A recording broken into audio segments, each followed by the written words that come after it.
Emma, pensiamo che si trovasse nel posto in cui meritava di essere, dove aveva voglia di essere, per il quale aveva lavorato e per il quale si era impegnata anche insieme alla famiglia. E per il resto, come si dice in queste circostanze, le parole non sono abbastanza. Non trovano le parole i docenti del Pio X International dopo la notizia della morte di Emma Cadelli, 20 anni, originaria di Roveredo in Piano, provincia di Pordenone.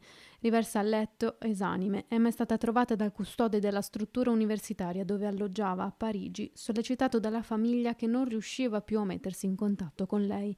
A Treviso aveva frequentato le scuole superiori in un indirizzo internazionale che le ha permesso di accedere all'Università Paris-Saclay, dove frequentava il secondo anno di chimica. Emma si è diplomata con noi nel 2022 dopo aver sostenuto brillantemente gli esami internazionali esterni dell'International Baccalaureate Diploma Program e l'abbiamo seguita da quando è arrivata in prima nei suoi 4 anni fino ai suoi 17 anni quando appunto si è iscritta all'università in Francia. Sicuramente stava raccogliendo, sappiamo, per contatti che avevamo insomma con lei, per piacere in primis, che stava raccogliendo i risultati dei propri sforzi, della bella persona che era. Studentessa modello, attenta ed entusiasta di quella carriera universitaria che voleva completare frequentando un ulteriore corso di specializzazione in chimica,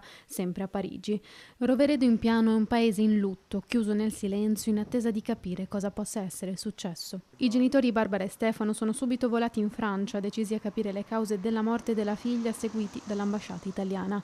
Al momento pare che la morte sia stata causata da fattori naturali. Una famiglia conosciuta anche per il lavoro del padre, dal 2018 dirigente della Polfer di Udine.